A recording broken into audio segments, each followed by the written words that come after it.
Bonjour très chers amis les cancers et soyez le bienvenu sur ma chaîne Intuition des Sérines et j'espère que vous êtes bien. Allez, c'est parti. Le mot miracle a été usé par tant d'usages superficiels qu'on en a presque oublié sa signification réelle. On dit miracle pour parler d'un soleil qui se montre après plusieurs jours de pluie, pour parler d'un bus qui arrive juste à l'heure, pour parler d'un enfant qui s'endort sans pleurer. Toutes ces réalités sont précieuses, mais ce ne sont pas des miracles au sens fort du terme. Le miracle véritable, c'est autre chose. C'est quand quelque chose se produit qui n'aurait pas dû se produire selon les lois apparentes qui régissent notre vie quotidienne. Quand une porte s'ouvre là où il n'y avait pas de porte. Quand une solution apparaît dans une situation qui semblait sans issue. Quand une rencontre se produit alors que toutes les probabilités étaient contre elle. C'est de cette catégorie-là que je veux te parler. Et c'est un miracle de cette qualité qui s'apprête à entrer dans ta vie. Avant d'aller plus loin, je veux te transmettre une compréhension importante. Les miracles véritables ne sont pas des accidents dans le tissu du réel. Ils ne sont pas des erreurs du système. Ils sont au contraire l'expression la plus précise du système lui-même, quand celui-ci fonctionne dans toute sa profondeur. Notre vie quotidienne nous habitue à un fonctionnement de surface, où les choses suivent les chemins prévisibles.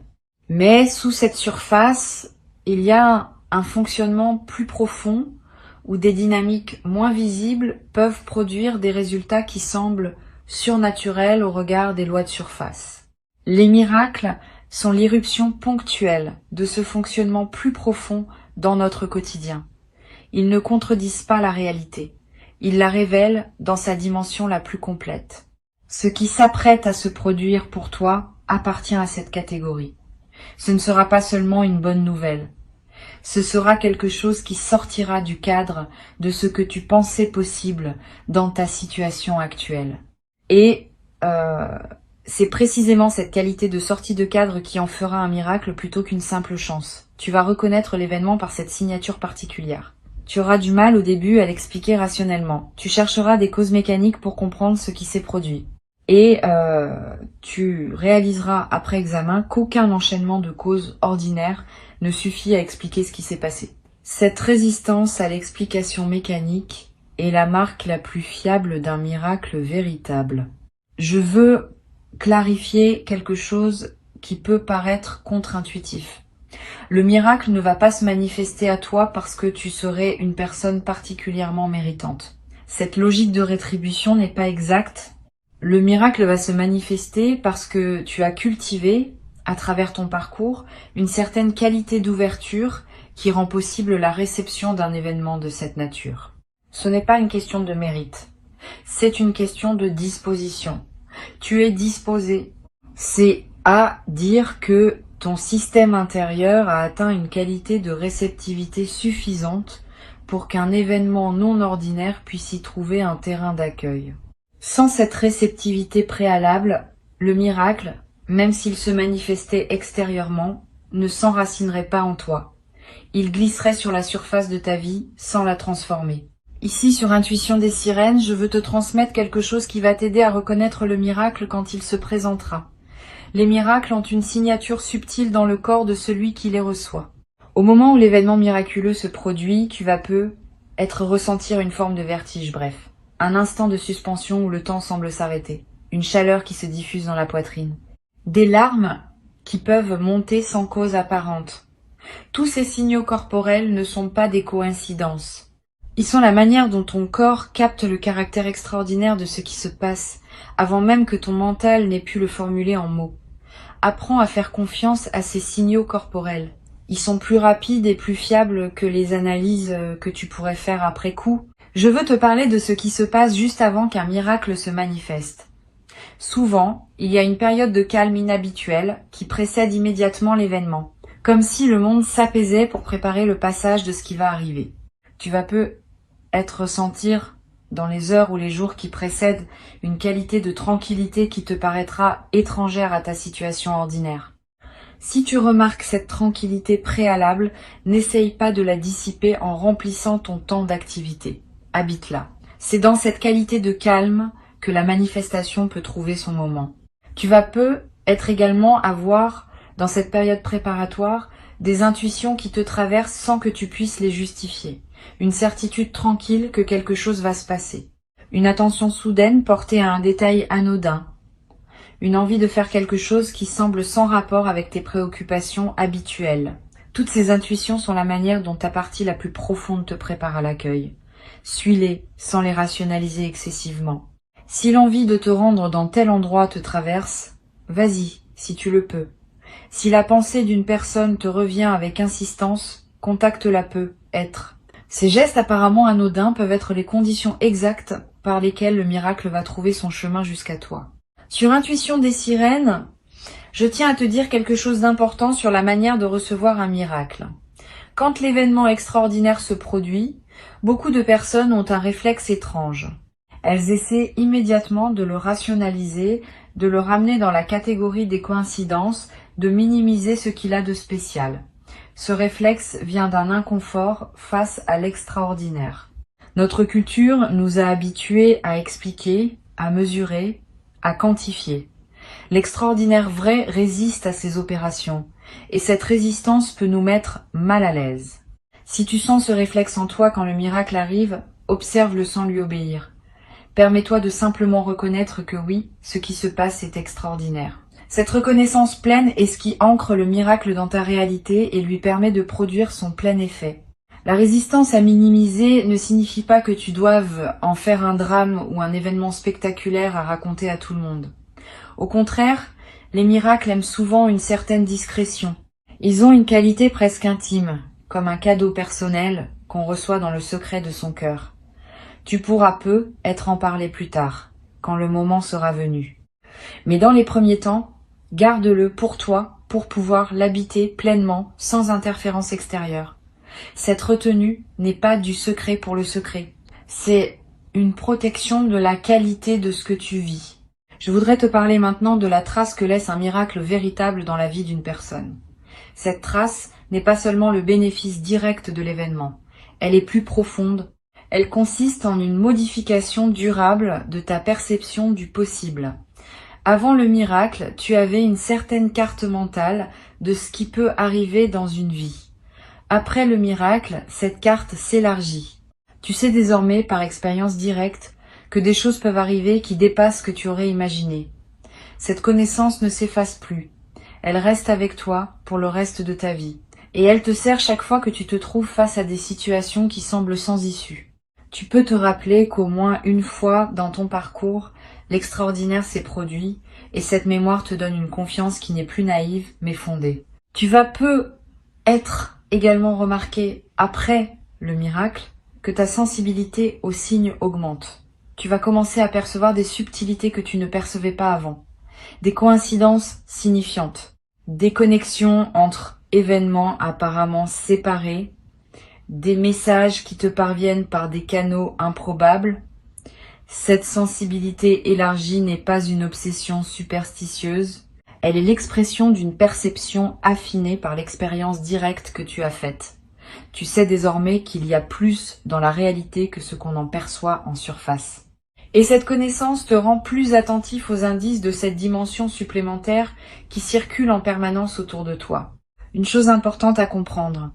Le miracle qui s'apprête à se produire n'est pas un événement isolé qui interromprait ta vie ordinaire pour la reprendre ensuite à son cours habituel. Il marque l'inauguration d'une phase nouvelle dans laquelle d'autres manifestations, peut être moins spectaculaires mais tout aussi significatives, vont continuer à se déployer. Ce premier miracle débloque quelque chose qui restera ouvert dans la suite. Tu vas peu être vivre, dans les mois et les années qui suivent, une succession de petites grâces qui te confirmeront que tu es entré dans une nouvelle relation au possible.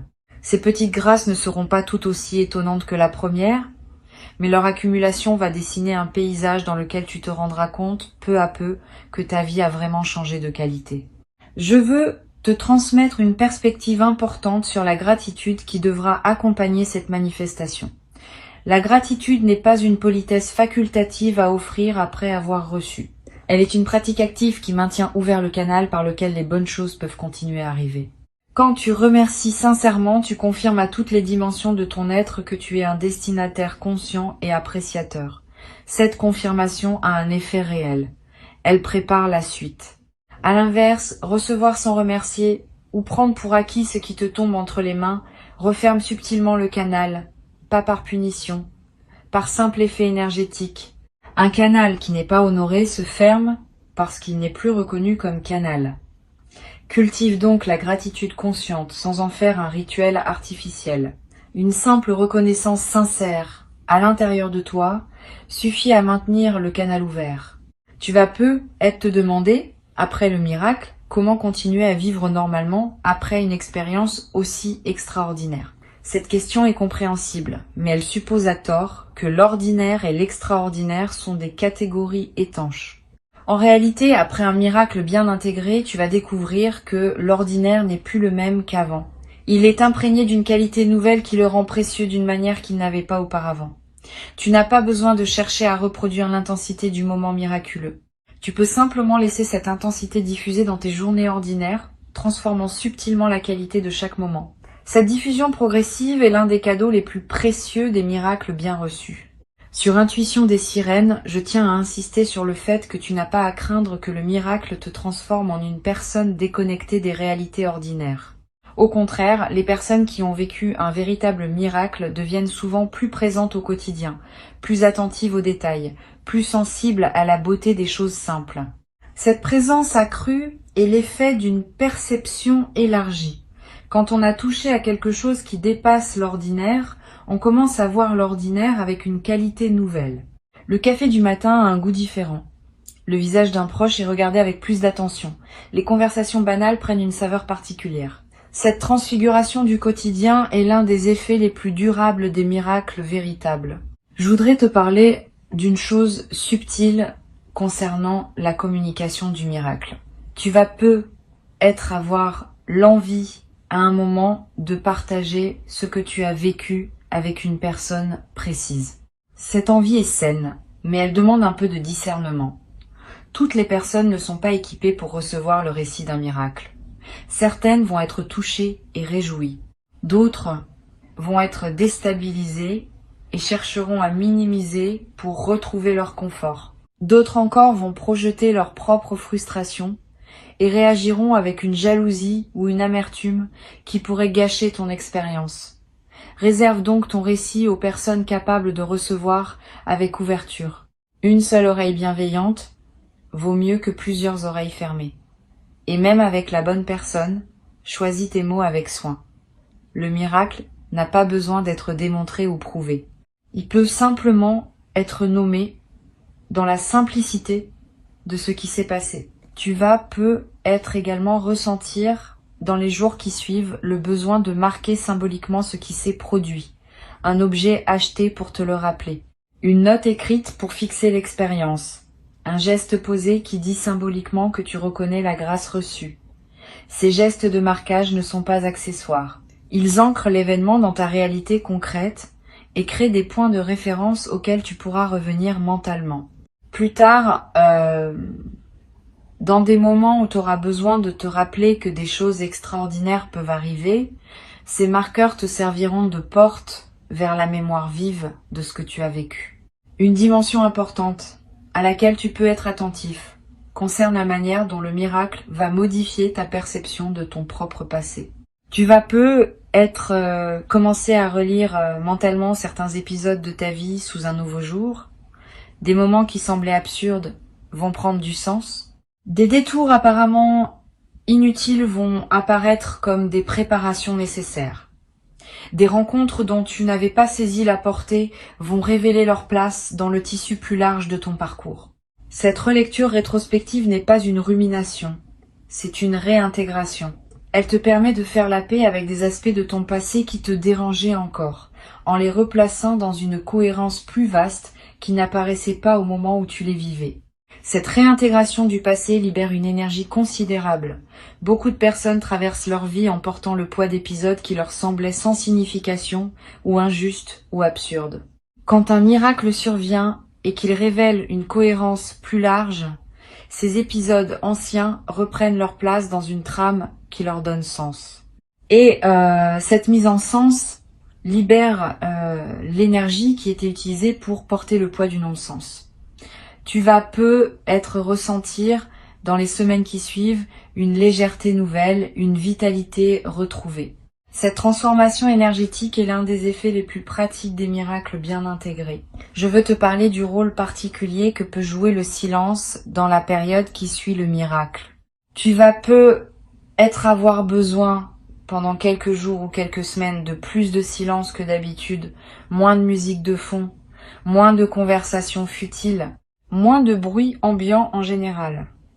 Ce besoin de silence n'est pas un retrait du monde. C'est une nécessité d'intégration. Le silence permet à ce qui s'est passé de descendre dans les couches plus profondes de ton être. Honore ce besoin si tu le ressens. Aménage des plages de silence dans tes journées. Ces plages ne sont pas du temps perdu. Elles sont parmi les plus précieuses de cette période d'intégration.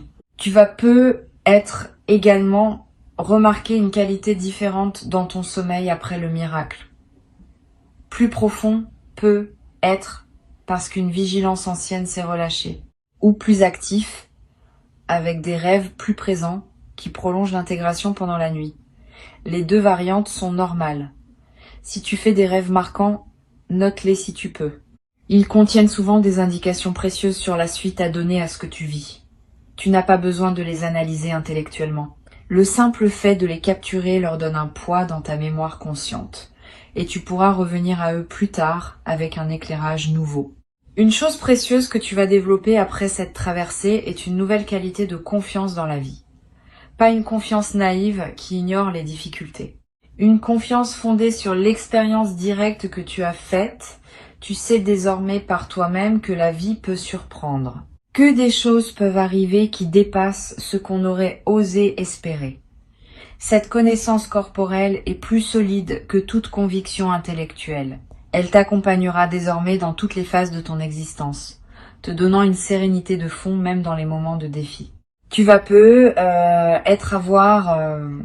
à certains moments dans les semaines qui suivent, l'envie de témoigner discrètement à des personnes qui traversent des moments difficiles. Tu pourras leur dire, sans grand discours, que des choses extraordinaires peuvent encore se produire. Ton simple témoignage pourra devenir, pour certaines de ces personnes, l'élément qui leur permet de garder espoir un peu plus longtemps. Tu deviendras à ton tour l'un de ces témoins du possible qui circulent dans le monde et qui maintiennent vivante l'idée que tout n'est pas figé d'avance. Ce rôle, sans en faire une mission grandiose, ajoutera une dimension de service silencieux à ta vie quotidienne. Sur cette chaîne, j'aime souligner que les miracles sont rarement des événements isolés. Ils ouvrent une porte qui reste ouverte. Et derrière cette porte, d'autres possibilités se déploient progressivement. Sois donc attentif à ce qui suit. Ne pense pas que tout se joue dans le moment central. Le moment central est l'inauguration. Ce qui suit est le déploiement. Et le déploiement promet d'être au moins aussi riche que le moment initial, parce qu'il s'inscrit dans la durée et accumule les significations à mesure qu'il avance. Cette continuité après l'événement est ce qui distingue les miracles véritables des éclats ponctuels qui ne laissent pas de traces durables. Je veux te transmettre une perspective importante sur l'humilité qui peut accompagner cette expérience. Pas une humilité diminuante qui te rabaisserait. Une humilité au sens vrai, qui consiste à reconnaître qu'on participe à des dynamiques qui nous dépassent. Tu n'es pas l'auteur du miracle. Tu en es le destinataire et le co-créateur, dans la mesure où ton ouverture a permis qu'il se produise. Mais quelque chose de plus large que toi a orchestré ce qui se passe. Cette reconnaissance d'une dimension qui dépasse ton seul effort personnel est ce qu'on peut appeler humilité dans le sens le plus juste du terme. Elle te garde connecté à une trame plus grande que ta seule existence individuelle. Tu vas être éprouvé à certains moments une émotion difficile à nommer. Un mélange de joie, d'humilité, de gratitude, de presque révérence. Cette émotion mixte est typique des expériences qui touchent à des dimensions profondes. Permets-toi de la vivre sans chercher à la simplifier. Sa complexité est précieuse. Elle te connecte à des dimensions de ta sensibilité, qui restent souvent inaccessibles dans la vie ordinaire. Et cette connexion à ta sensibilité profonde est elle-même l'un des cadeaux secondaires de ce qui s'apprête à se vivre. Je voudrais te parler d'une dimension qui peut surprendre. Le miracle qui s'approche n'est pas seulement pour toi. Il est aussi pour les personnes qui t'entourent, indirectement. Quand quelqu'un dans un cercle social vit une expérience qui élargit sa perception du possible, cela rayonne sur les autres. Pas immédiatement de manière visible, mais subtilement. Les personnes proches de toi vont sentir, sans toujours pouvoir le nommer, que quelque chose a changé dans ta présence. Et ce changement va influencer, à sa manière modeste, leur propre perception du possible dans leur vie. Tu es donc en train de devenir, sans le décider, un agent de transformation collective. Cette dimension élargie de ce que tu vis donne du sens à l'expérience au-delà de ton seul parcours personnel.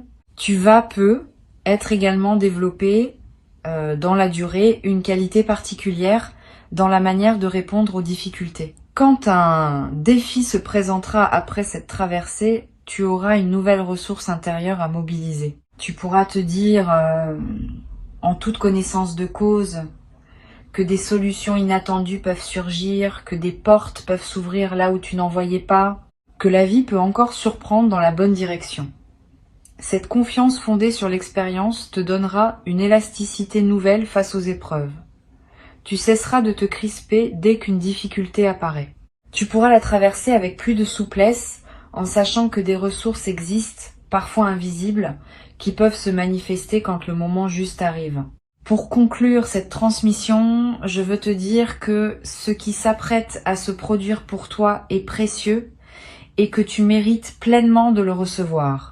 Avant de te quitter pleinement, je voudrais te transmettre encore plusieurs perspectives qui peuvent enrichir ta préparation à recevoir ce miracle. La première concerne la qualité particulière du regard que tu vas développer après cette expérience.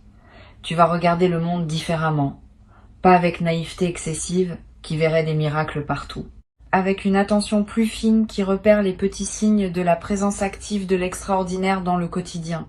Cette qualité de regard est elle-même un cadeau durable. Elle transforme la manière dont tu habites tes journées. Tu cesses de fonctionner en mode automatique. Tu commences à voir vraiment ce qui t'entoure, avec ses dimensions visibles et ses dimensions plus subtiles. Cette perception élargie est l'un des effets les plus précieux des miracles bien intégrés. Une deuxième perspective importante. Le miracle qui s'approche va également affecter ta capacité à recevoir d'autres formes de grâce dans ta vie. Quand un canal s'ouvre par lequel l'extraordinaire peut passer, ce canal reste ouvert pour d'autres manifestations. Tu vas être remarqué dans les semaines et les mois qui suivent que des choses bonnes se présentent à toi avec une fréquence inhabituelle, une opportunité qui se manifeste juste au bon moment, une rencontre fortuite qui s'avère significative, une information qui te parvient juste quand tu en avais besoin. Cette accumulation de petites grâces est l'effet en cascade du premier miracle. Elles ne sont pas toutes aussi spectaculaires que l'événement initial, mais leur accumulation transforme la qualité globale de ta vie. Tu vas être également découvrir, à travers cette traversée, une nouvelle relation à la prière ou à l'intention silencieuse, pas nécessairement religieuse au sens traditionnel. Plutôt une pratique simple qui consiste à formuler intérieurement, sans parole solennelle, ce que tu désires voir se manifester dans ta vie. Cette formulation intérieure n'est pas une magie. C'est une mise en alignement consciente. Elle confirme à toutes les dimensions de ton être quelle direction tu choisis. Et cette confirmation aide à orienter ce qui se manifeste. Beaucoup de personnes traversent leur vie sans jamais formuler clairement ce qu'elles veulent, et leurs souhaits restent flous, donc difficiles à actualiser. Tu vas être commencé à pratiquer cette formulation claire, et tu vas observer que ce que tu formules avec sincérité a tendance à se manifester avec une fréquence plus grande que ce que tu laisses dans le flou. Tu vas remarquer également une transformation dans ton rapport au temps après cette expérience. Le temps ne sera plus tout à fait le même qu'avant. Avant tu vivais dans un certain défilement linéaire, où le passé pesait, où l'avenir préoccupait, où le présent se trouvait souvent négligé. Après, le présent va prendre une qualité différente. Tu vas vivre davantage dans le moment qui s'écoule, parce que tu auras compris, par expérience, que c'est dans le présent que les choses extraordinaires se manifestent. Cette nouvelle relation au présent est l'une des transformations les plus précieuses que peut apporter une expérience miraculeuse bien intégrée. Sur cette chaîne, j'observe que les personnes qui ont vécu un véritable miracle développent souvent une nouvelle qualité d'humour, pas un humour cynique. Un humour léger qui reconnaît les paradoxes savoureux de l'existence. Quand on a touché à quelque chose qui dépasse les explications mécaniques ordinaires, on peut sourire de la manière dont on prenait certaines choses trop au sérieux auparavant. Cet humour n'est pas une moquerie, c'est une légèreté retrouvée. Il rend la vie quotidienne plus agréable, à toi-même et à ceux qui te côtoient. Cette qualité d'humour léger est l'un des cadeaux secondaires les plus appréciables. Tu vas peu être également remarqué, dans cette nouvelle phase, que ta sensibilité à la beauté augmente. Tu vas être plus touché par un coucher de soleil, par un visage croisé dans la rue, par une mélodie entendue par hasard, par la lumière qui passe à travers une fenêtre. Cette sensibilité accrue à la beauté est l'expression du fait que ta présence à la vie s'intensifie. Et la beauté, à son tour, te nourrit d'une manière qu'elle ne te nourrissait pas avant. Tu vas découvrir que la beauté est partout, dans les détails les plus modestes du quotidien, et qu'il suffit d'avoir développé la qualité de regard pour la voir. Ce développement de ta capacité à voir la beauté est l'un des cadeaux les plus durables qui dépassent largement le bénéfice direct du miracle initial. Une chose précieuse que je veux te transmettre. Après cette expérience, tu auras une nouvelle ressource pour les moments difficiles. Quand quelque chose te paraîtra sans issue, tu pourras revenir mentalement à l'expérience que tu as vécue et te rappeler que tu as déjà été surpris une fois par ce que la vie pouvait offrir. Cette mémoire fonctionnera comme une boussole intérieure dans les moments d'épreuve. Elle te dira sans parole que des solutions inattendues peuvent encore se présenter, que des portes peuvent encore s'ouvrir, que tout n'est pas joué d'avance. Cette boussole te servira pour le reste de ta vie. Elle est l'un des bénéfices les plus discrets, mais les plus essentiels de ce qui s'apprête à se vivre. Je voudrais te parler également de la responsabilité douce qui accompagne le fait d'avoir reçu un miracle. Quand on est destinataire d'une grâce, on devient en quelque sorte porteur d'une lumière qu'il s'agit de ne pas éteindre par négligence. Cette responsabilité ne te demande pas grand-chose. Elle te demande simplement de ne pas oublier ce qui t'a été donné, de ne pas le minimiser au fil du temps, de ne pas le rationaliser après coup pour le ramener dans la catégorie de l'ordinaire. Cette fidélité à la mémoire de ce qui a été vécu est le minimum que demande la grâce reçue. Et cette fidélité, en retour, maintient en toi la qualité d'ouverture qui rend possible la suite. Tu vas peu avoir à un moment l'envie de marquer ce qui s'est passé par un acte symbolique. Tu peux planter quelque chose dans un jardin si tu en as un. Tu peux faire un don modeste à une cause qui te tient à cœur. Tu peux écrire une lettre à toi-même que tu ouvriras dans plusieurs années. Ces actes symboliques inscrivent l'expérience dans la trame concrète de ta vie. Ils créent des points de référence durables. Et ils confirment à toi-même que tu reconnais l'importance de ce qui s'est produit. Cette pratique de marquer les moments importants par des actes symboliques est l'une des plus simples et des plus efficaces pour intégrer durablement ce qu'on a vécu. Une dernière dimension à laquelle je tiens. Le miracle qui arrive pour toi peut être aussi un sens qui te dépasse, qui s'inscrit dans une trame plus large que ta seule existence individuelle. Tu pourrais devenir à terme un témoin discret pour d'autres personnes, un exemple silencieux que des choses extraordinaires sont possibles, sans avoir à devenir prédicateur de quoi que ce soit. Simplement par ta présence, par la qualité de ta vie après cette transformation, tu vas inspirer, sans le décider, certaines personnes autour de toi. Cette inspiration silencieuse est l'une des manières les plus douces par lesquelles le bien circule entre les êtres humains. Tu vas devenir, à ton tour, un de ces témoins que la vie utilise pour rappeler à d'autres que rien n'est définitivement figé. Je voudrais ajouter une perspective sur le rôle que peut jouer la nature dans la période qui suit le miracle. Tu vas peu ressentir une attraction nouvelle pour les espaces naturels. Le besoin de marcher dans une forêt, de regarder longuement un arbre, de toucher l'écorce, de sentir la pluie sur ton visage. Cette attraction n'est pas anecdotique. Elle est l'expression d'un besoin profond de te connecter à des dimensions plus vastes de la réalité, dimensions auxquelles le miracle t'a brièvement donné accès. La nature offre un cadre où ces dimensions restent perceptibles plus facilement qu'en milieu urbain. Suis cette attraction quand elle se présente.